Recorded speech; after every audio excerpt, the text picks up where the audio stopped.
Well, yes, yes, yes. Today we're talking about how small churches can have a great children's Christmas program. Coming up here on the Better Sundays podcast at Reachkeep.com. Welcome to the Better Sundays podcast. Focused, practical, and usable advice for church leaders looking to reach new young families and impact their community. Well, howdy, howdy, howdy. Welcome, and it's good to have you with us here today. My name is Mike, and I'm the director of Reachkeep.com, and we're talking about how small churches, rural churches, tiny churches, way out in the middle of nowhere kind of churches can still have a great kids' Christmas program, even when you don't have a lot of kids. And I want to give you a couple things that are going to help you kind of create the entire good program for your kids, and we'll kind of finish it up with the programming side, but a couple other things. We have been talking about how to have excellent Christmas and how a church can do this, any church at any size. This is the time of year when people are kind of nostalgic about church, or they're nostalgic about things, not necessarily church, but the Christmas program, the true meaning of Christmas, and for you to produce a great nice program for the kids that makes an impact will be a wonderful thing for your church in helping you reach young families. Now, when I said you produce a great program, your mind exploded right there because you're thinking, oh, one more thing to do this time of the year, one more busyness, a whole bunch of verses to memorize, a whole bunch of songs to, put on cards so the kids can read them. And I've been through all that too. And this is the time of year when we want to do great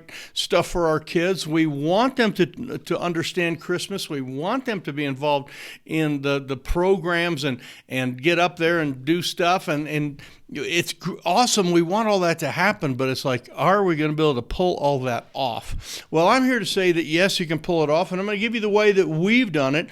As a small church out in the middle of nowhere, we have had some tremendous programs, and not only has it been a great program with our kids, but we had it where new families came to our church for the specific day of the Christmas program because their kids were involved, and I'm going to teach you how we do that. So anyway, thanks for being with us here. If this is the kind of thing that you like, these videos are good for you, we appreciate all the thumbs up that we get. That's always a thing I like to do when I watch a video and I'm, partway through it and I go like, man, this has really got some good value. I try to hit the thumbs up because that helps that video get to the front, and we want this kind of stuff out to our churches. But also, if you've never subscribed, you can do that and hit the little bell thingy that's right there, which means that you'll get notification the next time we do these. And we do these basically every week and have for years. We're here to help churches flourish, to create flourishing churches, to help you be engaged with your community and not be a church that smells like ritual and routine, but a church that is oozing out with purpose and intentionality and premeditation of, hey, we're going to glorify God. And so that's what we're here to do. And we can do that through preaching. We can do that through outreach. We can do that through all sorts of different things, but we can also do it through kids programs and through children. And so that's what we're here to talk about today. So let's talk about Christmas program. When is a good time to do something for the kids? Now, I believe, and what we have done at our church, is we have taken that Sunday before Christmas and we have dedicated that Sunday morning, and I'm talking about Sunday morning, to a kids program. You can do it on a Sunday night. We've seen Saturday night ones. There's a lot of different ways to do it. But what we have found is if we're trying to reach young families, we need to do young family things. And to have a kids program on Sunday morning, you're more likely to get more visitors to come to church and to get to meet them and start that whole process of getting to know them and understanding them and listening to them and knowing their name and all that, because that you got to do a lot of that stuff before you really get into evangelism or lead someone to the Lord. I'm all for door knocking evangelism, but I'm telling you, once someone's been to your church and they have seen the atmosphere of saved believers and obedient children and wonderful, wholesome music and all that, they're like, what is going on here? And when they start to get that what's going on in here, I'm telling you what, that's fertile ground, and the seed of the gospel can be planted so much easier. So what we're talking about is on a Sunday morning before Christmas, and this year it's kind of a weird one because Christmas is on Sunday, so it's sort of it makes it kind of awkward in some regards. But that Sunday before, however it works great for a kids program. And we have it as a dedicated day, and that is going to be our Christmas program day. Now, when do we do this? We do this during our morning service. It is the morning service. We will also sing a bunch of Christmas carols and kind of get people warmed up, and then we'll say, we know why you came, because your kids are going to be in the program. We're going to tell you the Christmas story. We're going to bring to you a little bit of hope. We're going to bring to you some of the message of what happened during that very first Christmas we want to bring to you. And so sit tight, folks, and here we go. And then we start our Christmas program. Now I'll get into kind of the details, how we actually do the program without a lot of rehearsals, and how you can have brand new people bring their kids in. But before that, there's some things, as we talked about in our last podcast, and I'll put a link to it, that one of the best things that's going to help you with Christmas is to be really premeditating, thinking things through, which means literature and some of that stuff, should be printed ahead of time, and you should be doing all that right now. This week, we just got the delivery of our huge Christmas banner. We have "For unto us a child is born," that verse on a banner there, and we actually only have a portion of the verse, and we call it God's greatest gift, and we're going to be teaching about, and his name shall be called, and then we've got a message on Wonderful, one on Counselor, one on the Mighty God, the Everlasting Father, the Prince of Peace. We have, during the Christmas holidays, there's going to be 5 different specific messages that are going to be out to teach all about the attributes of Christ. And so we're excited about that, but we just got that banner in. You should be ordering some of that stuff and making sure that happens, and premeditating and thinking, what can we do to make this special? So a couple things that would make a kids event special is that after the kids event is over, we like to give the kids something special. We give them a bag full of little goodies, and you can have someone in your church prepare these. We usually do like a kind of a typical little brown paper bag or something along that line, and it's got some candy bars, and someone usually makes those popcorn balls, and there's oranges and apples, and mine always had a rock in it, or a piece of coal. You know how that is. No, but put some good stuff in there. I'm sure that some of your folks could do that, and that is a great thing for volunteers to do, and people will buy in. So you might be making these bags a month ahead of time. You make up 15, 20, however many bags you think you're going to need for the kids, and have those made ahead of time. Volunteers will then be at that service where that bag is handed out, because they're going to want to see the joy that comes. So powerful thing is to do something along that line. Another thing that works really well is the Saturday before we do this event, we usually have some type of get-together, and it would be like a rehearsal. And I'll talk to you about how it doesn't have to be super formal as far as rehearsal and all that. But at that event, or you can do this maybe the night before, maybe in the Saturday before, but something tied to this program is to have a kids' Christmas party. Do something special for the kids that is not just, you got to all stand there with your memorized lines and, do this, and no, Bobby, stand over there, move over, that, that kind of stuff. Make it some type of a party. Do a little bit of rehearsal, what you need to do, but also have fun with the kids. Kids will come back to a place where they've had fun. Parents will bring their children to a place where kids have fun. That's just the bottom line. Parents want their kids to have enjoyable time and to have fun, especially in a wholesome type environment like a church where they're meeting new people and and meeting new families and all that. So, you can have these gift bag type things done ahead of time. Your volunteers can do that. You can have a kids party that can be fun, have some games and, just some good snacks and some stuff like that. And again, enlist some volunteers to help out, make a few special cookies for the kids. They could even we've done cookie decorating where the kids decorated the cookies, and then those cookies we gave out on that Sunday.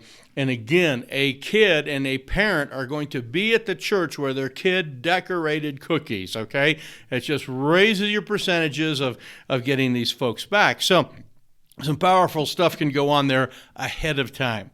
Now, let me tell you how to put on what we call kind of an impromptu Christmas pageant or whatever. You got to have some literature out that you're going to have a Christmas program and that every kid in the community can come and be involved in the program.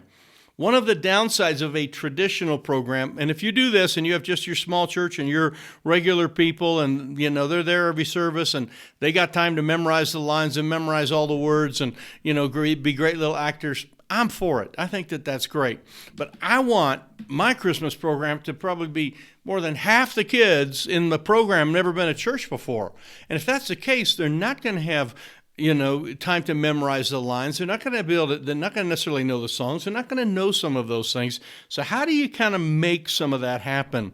Well, we call it the Impromptu Christmas Pageant or the Impromptu Christmas Program, and we advertise it then that every kid will be able to come and be either a wise man, or there'll be a shepherd, or there'll be a sheep. Lots of times we turn the little kids into sheep, or there'll be one of the kings or whatever that came. And we say, we have some costumes ready for your kids to wear. So a parent can just bring their kid, and we already have a bunch of costumes that are there. Now, our costumes are not very fancy. And they don't have to be fancy. They can be children's bathrobes, and we put the little thing on their head, a towel or something, put a necktie around it, however you want to do that to make them look like a shepherd. We have a bunch of little white cotton ball kind of things that we slip on the kids, and they can kind of be a sheep. And we got some little caps that kind of are white wool that we found at a thrift store, and we put those on the kids, and they look like little sheep. We have Burger King crowns. Always go by a Burger King somewhere this time of year, pick up a bunch of those crowns so the kids can all be having those crowns. And you can get fancier stuff, and you can, again, get volunteers to get all this stuff ready for you. So we have a closet here in our building that has all sorts of Christmas stuff. And we've picked up a couple angel wings, the kind that they actually hook on. We've picked up a few things like that. We've picked up some of those tinsel things that they put around for like a halo on the little kids. We've kind of, during the year, we've picked some of that stuff up, and we have an abundance of extra stuff. So we advertise that kids can come, every kid can come, and we will be dressing them up, and they will be part of the program. Now, the way that we get away with the acting part of it or whatever is we found that, acting is wonderful. And if someone does their lines really good, it's super. And we all get to see plenty of that on Hollywood and videos and some of that. But when kids are up there on the stage, it doesn't matter if they say their words right or wrong or get them mixed up or if they get all clammed up, whatever. Parents are thrilled to have their kids on a stage. They love their kids to have several things. Fun, we've talked about that. They love their kids to get awards. That's another thing, and we do a lot of award type things with kids. And they love their kids to be in presentation mode, okay? Whether it is they're playing a sport or they're on a stage and they're singing and they're, doing their thing. In this case, the kids are going to be, just doing something very, very simple. Now, how we run the program is at the very beginning, while we're singing some hymns, people have all come in, parents are sitting with their kids right there in an all-together single service for church. If you had kids ahead of time in Sunday school, you could probably be rehearsing and get a few of them ready. If you want to pull pull out like a Mary and Joseph and have them be very specially dressed up, because, you can have lots of angels, lots of sheep, lots of shepherds, bunch of kings, but when it comes to Mary and Joseph, you can't have more than just Mary and Joseph, if you know what I mean. You can just have those two. So lots of times we'll use someone from the church already there, and they'll be the Mary Joseph, and they'll they'll have a little baby that they're going to carry in, or they'll have a manger that we've already set up with the baby. But so we start the program, everybody is singing, and we, during that time, invite parents, if you have some children, you would like them to be in the Christmas pageant here. It's going to start in just a little bit. We're going to sing a few more songs.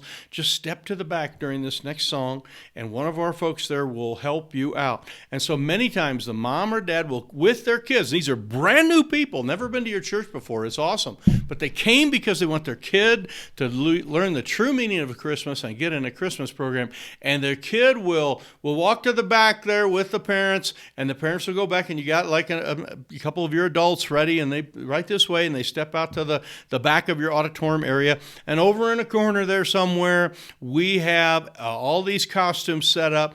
And we look at them, and, if it's a little bitty kid, you might ask the parent, would you like her to be an angel or a sheep, or what would you like her to be? And you kind of ask it, and we sort of start to outfit all those kids. While they're doing that, I have one of my Sunday school teachers kind of get everything ready, and we start to tell, after we've done a few more songs, I tell them, I say, I'm going to tell you the Christmas story. And it has some very special elements to it that I would like for you to know about. But this story is going to be told not just by me reading the scripture, but it is going to be told by your children. And I'm telling you, people are, man, they got their cameras out, and they're ready, they're listening, they're ready to go. We begin to tell the story. Now, as a preacher, of the gospel, let me say something. I have 100% confidence that you can tell the Christmas story without having to have an outline, And you don't need to have sermon notes, and you don't really hardly need any points at all. You ought to be able to tell the Christmas story, and you're going to want to be able to do this in an impromptu type of fashion. Now, many times I would read the story out of Luke, and I would say, we're going to read through Luke, and I would begin to read the Luke story. And as we kind of got through the part there, I would look to the back, and I would have my people ready, and we would have Mary and Joseph come down to Bethlehem, and we would have a little manger scene set up there or something already on the stage, and we would have the Mary and Joseph come, and they would kneel by the bedside there, and it would be empty, or you might already have a baby in it. That it really doesn't matter. We're not super accurate at this point there. And they would, maybe she would come and lay the baby in a manger, and you would tell that first part of Luke. And then you would get into the angels appeared to the shepherds. And then you just simply say, and do we have some angels today? And here come the angels, And you have, 3 or 4 of your girls, and we have guy angels, girl angels, doesn't really matter. They come, and they come up, and they kind of stand over on the other side of the stage. And again, this doesn't have to be super, this is Bethlehem and this is the hill. It's just there's angels up there now, and people are loving that their kid is an angel. And you have that. You can even, in this point, you can take a break, and we've done this and sang like a song that is appropriate for that, angels we have heard on high, or maybe at the beginning after the first group came in, everybody sang, "O Little Town of Bethlehem," just like one verse. You can do something simple. And then say, now the angels, they spoke to the shepherds there, and then we'd have the shepherds come up to the stage there. And of course, no shepherd would be a good shepherd if he didn't have his sheep.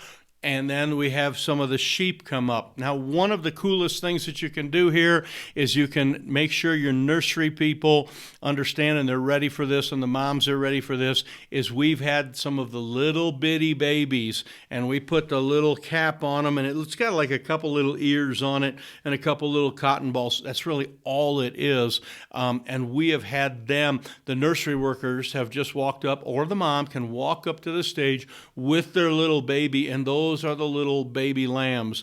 And you are continuing to tell the story about this. And again, you could sing, "O Little Town of Bethlehem," or some other song about this time.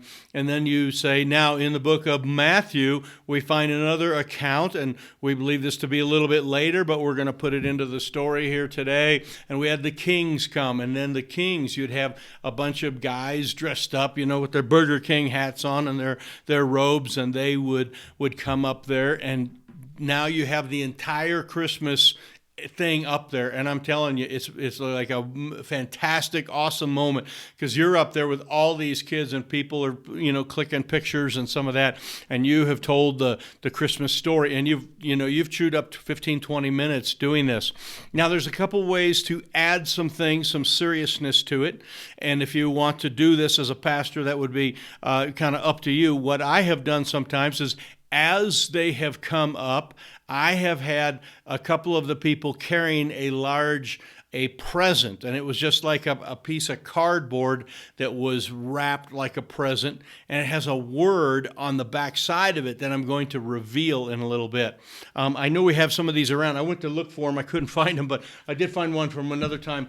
We taught some parents. So it's basically, it's something like this. Imagine a piece of cardboard like this, and you wrap it like a present, put a bow on it here, and one of the shepherds carries one of the wise men carries one of the angels carries one, or whatever. You can do it several different ways, or Joseph could carry one, and they could have it, and they can just set it down, or they could go set it, and that's a good way to still get the message in. They could set it on an easel when they came in, and so now you have these 3 packages sitting on an easel, and everybody sees those packages. The kids kind of finish, and you have them all go back and sit with their parents while you tell the story. And one by one, you take those and you turn them around, and they have a word on it that is printed there. Now, this one was from a parental thing we did, and there's a big pot, someone stirring the pot, and it was the idea of parents need to be stirring up the gift in their children, or something along that line. Let's see, here's another one.